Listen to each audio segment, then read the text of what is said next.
Aujourd'hui, on parle étalonnage. C'était clair que ça allait pas marcher. C'était quand même une chouette entrée, non? Allez, générique.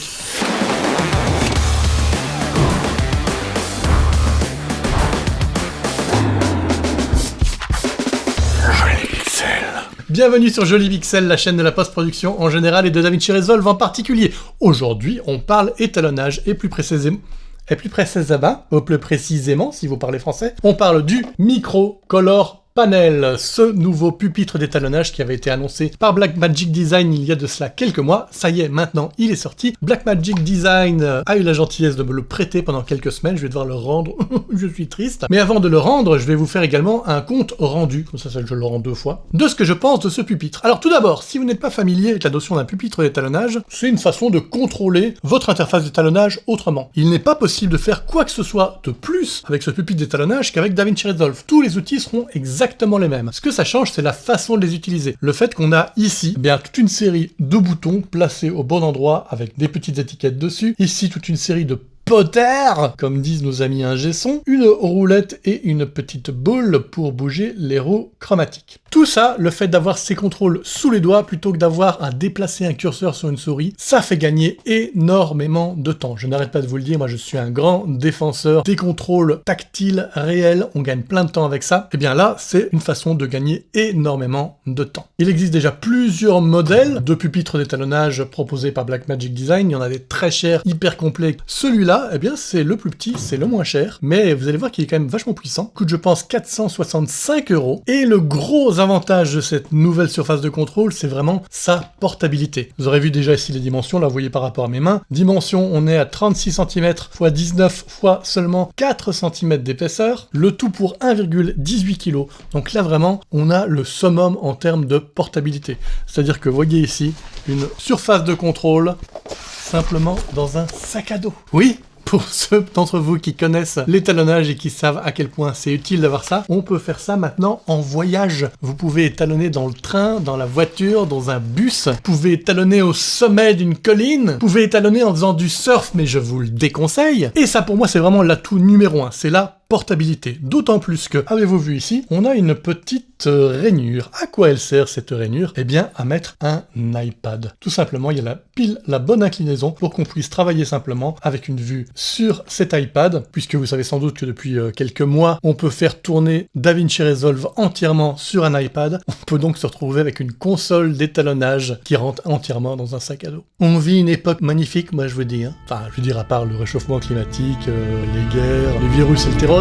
Et sinon, c'est vraiment sympa. Ah oui, et encore un autre gros atout en termes de portabilité, c'est qu'il est également connectable en Bluetooth. On peut le mettre en USB. Là, je viens de le remettre en USB parce que j'avais pas rechargé ma batterie comme un gros abruti, mais ça fonctionne parfaitement en Bluetooth, donc de nouveau, portabilité nickel. Alors, petit tour des contrôles qui sont à disposition. Ici, on a des touches qui permettent simplement d'aller en avant, en arrière et stop. Là, je peux passer d'un clip à un autre. Là, je peux passer d'une frame à une autre. Là, je peux passer d'un node à un autre. Enfin, pour l'instant, j'ai qu'un seul node, donc ça ne se voit pas. Mais si je rajoute quelques nodes avec ce bouton-ci, je peux passer d'un node à l'autre. Je peux également passer d'un keyframe à l'autre, là j'en ai pas. Je peux passer d'un style à l'autre. Je peux rajouter des nœuds, des windows, donc des masques. Là j'ai tout ce qui est contrôle de mes roues colorimétriques. Là j'ai tout ce qui est copy, paste, undo, redo, delete, etc. Là j'ai une série de potentiomètres qui sont déjà assignés à des fonctions de type gain, contraste, saturation, shadow, hue, etc. Et ici, 2 touches vachement importantes, mes touches Shift, il y a Shift vers le bas,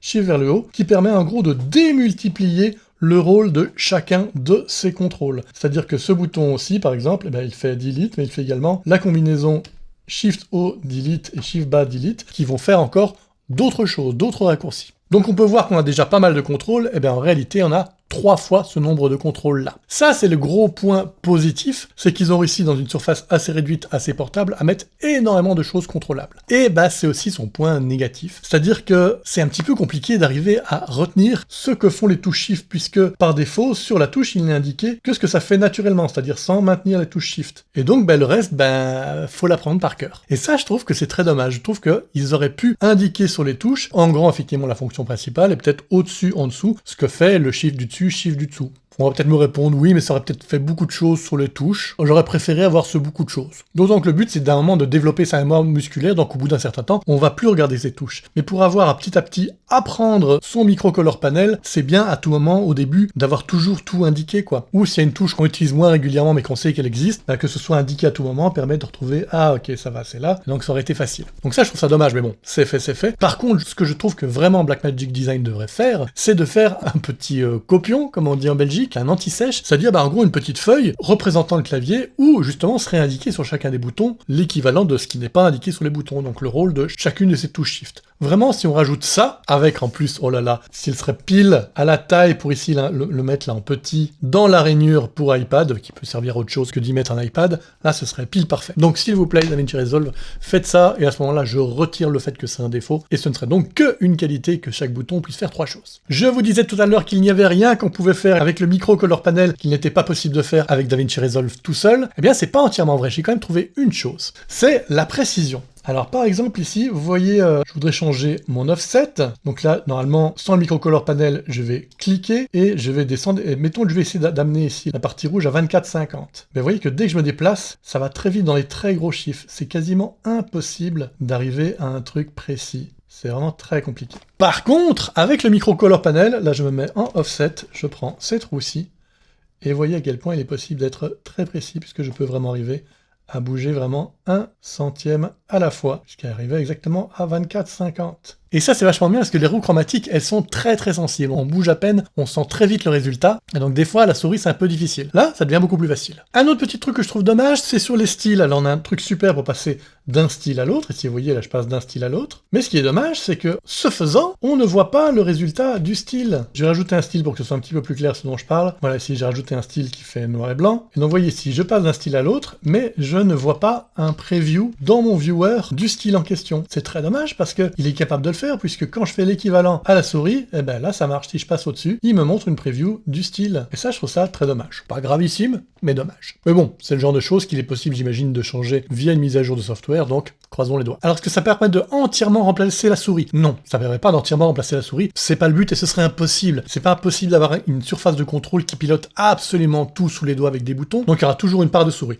Néanmoins, ça couvre vraiment les bases, les changements de couleur, de luminosité, de contraste, de saturation. Ça permet très facilement de faire de la navigation, d'enregistrer un étalonnage pour le mettre ailleurs, de comparer des styles, d'appliquer un style. Donc vraiment, toutes les manœuvres de base, c'est couvert par ça. Et donc, on gagne vraiment pas mal de temps. Alors, il faut se le mettre dans les doigts. C'est clair que je ne vous recommanderais pas d'acheter ça si vous faites très rarement de l'étalonnage. Parce que tant que vous l'avez pas dans les doigts, ça va plutôt vous faire perdre du temps. Comme toute nouvelle chose qu'on apprend, tant que c'est pas un réflexe, c'est plus compliqué. Mais, à partir du moment où ça devient un réflexe, donc si vous en faites régulièrement de l'étalonnage, soit c'est votre métier, soit c'est quand même quelque chose que vous faites régulièrement, vous allez prendre ce temps, ces heures nécessaires à mettre toutes ces touches dans vos doigts et à ne plus avoir à y penser. Là, c'est tellement plus rapide parce que tout est facile, tout est sous les doigts, c'est assez bien configuré, l'interface est agréable, toutes les roues, les boutons sont plutôt agréables. Donc oui, ça fait gagner un temps fou. Mais vraiment, si vous êtes prêt à y passer du temps et si vous travaillez régulièrement dessus. Si vous avez aimé cette vidéo, vous pouvez vous abonner. N'oubliez pas de cliquer sur les notifications pour être tenu au courant des prochaines sorties. Vous pouvez également cliquer sur le petit pouce en l'air ou sur le bouton merci qui vous permet de soutenir financièrement cette chaîne ou me laisser un petit commentaire. Et peut-être que j'y répondrai, et peut-être pas, c'est la vie. Et là-dessus, je vous laisse en compagnie de cette vidéo. Je fais ma sortie qui va être beaucoup plus réussie que mon entrée.